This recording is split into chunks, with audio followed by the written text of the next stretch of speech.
Je vais vous présenter un cas clinique que j'ai vu lorsque j'étais en binôme avec Nabil. Donc, que se passe-t-il quand la chronicité s'installe? C'est l'histoire d'un patient de 62 ans qui a consulté aux urgences ophtalmo pour une baisse d'acuité visuelle progressive de l'œil gauche, associée à des métamorphopsies depuis quelques jours. Dans ses antécédents, mis à part une hypertension artérielle, on ne retrouve rien de particulier. Il n'y avait pas de notion de traumatisme. L'examen ophtalmologique retrouve à droite une acuité visuelle à 10 dixièmes par Ino 2, à gauche 5 dixièmes par Ino 4. Le tonus oculaire était normal. L'examen à lampe à fente a retrouvé un segment antérieur calme avec un Schaeffer négatif chez un patient FAC aux deux yeux. Concernant le fond d'œil,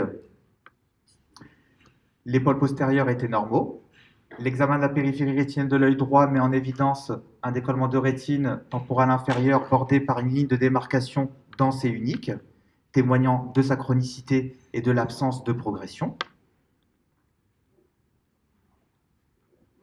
L'examen de la périphérie rétinienne du côté gauche retrouve aussi un décollement de rétine temporale inférieure, avec plusieurs lignes de démarcation, une lésion vasculaire rougeâtre en forme de glomérule, entourée d'exsudat, et la présence à 4 heures d'une dialyse à l'aura.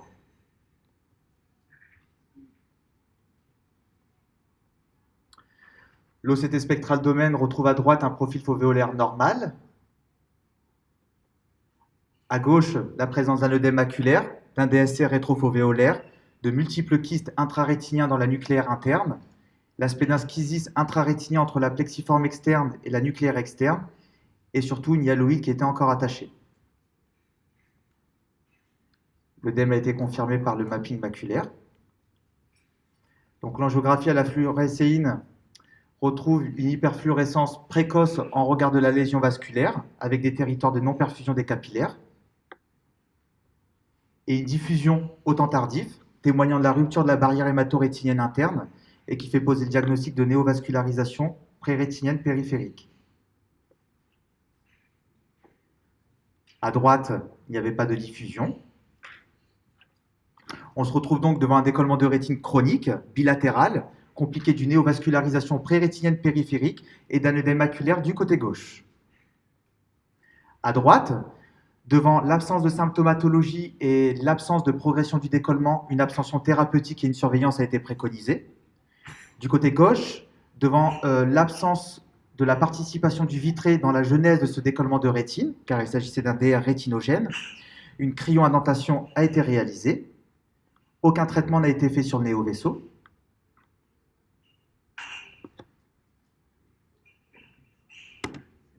Voici une vidéo de l'intervention. Où Nabil désinsère dans un premier temps la conjonctive, mise en charge des muscles, repérage de la déhiscence, cryothérapie de celle-ci,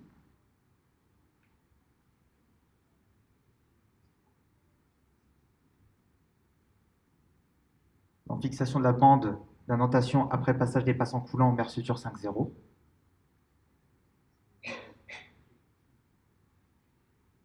Serrage de la bande, drainage du liquide sous-rétinien,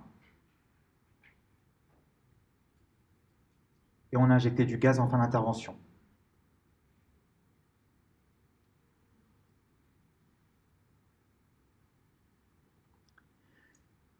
Donc ceci a permis une réapplication rétinienne à J15 avec une indentation bien saillante portant la déhiscence. L'OCT de contrôle retrouve la persistance du liquide sous-rétinien en rétrofovéolaire. À M3, l'acuité visuelle est remontée à 10 dixièmes par Ino 2 avec une disparition complète de l'œdème maculaire et du DSC rétrofovéolaire. On n'a pas réalisé d'angiographie post-opératoire, mais il n'y avait plus de néovaisseau. Comment ne pas parler de Mireille Bonnet qui avait déjà décrit en 1987 cette association entre ces décollements de rétine chroniques et ces néovaisseaux rétiniens périphériques, dans cette série de 9 yeux de 9 patients où tous les décollements de rétine étaient associés à des trous rétiniens atrophiques dans la région équatoriale. Tout comme nous, il y avait de multiples lignes de démarcation, des proliférations sous-rétiniennes et une dégénérescence rétinienne microkystique. Dans les 9 yeux, une indentation épisclérale a été réalisée. Donc, dans sa série 5 yeux, ils ont réalisé une cryoapplication sur la déhiscence. Dans 4 autres yeux, en plus de la déhiscence, une cryoapplication a été réalisée sur le néovaisseau. Donc ces néovaisseaux sont secondaires en fait à l'hypoxie rétinienne chronique qui résulte d'une diminution du débit sanguin rétinien dans la rétine décollée, ce qui entraîne une synthèse de facteurs pro-angiogéniques comme le VEGF à l'origine du néovaisseau et de l'œdème maculaire. Il faut préciser aussi que du fait de l'absence du décollement postérieur du vitré, la hyaloïde a servi de matrice pour la prolifération du néovaisseau. Donc la réapplication rétinienne avait été réalisée dans tous les yeux par une indentation sclérale. Les néovaisseaux rétiniens ont totalement régressé dans les 15 jours à 3 mois qui suivent la réapplication rétinienne. Quel est l'intérêt des anti-VEGF? Je n'ai rien retrouvé dans la littérature, mais à mon sens, il n'y en a pas, car le traitement de ces néovaisseaux correspond à la réapplication rétinienne, donc la chirurgie. Voici les différentes étiologies des œdèmes maculaires que l'on peut avoir dans le rapport de la SFO de 2016, où je pense que l'on peut rajouter désormais,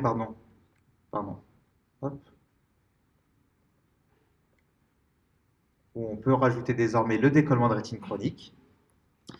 Quels sont les messages à retenir de ce cas clinique? Les décollements de rétine chronique peuvent se compliquer de néovascularisation périphérique, même si ça reste rare.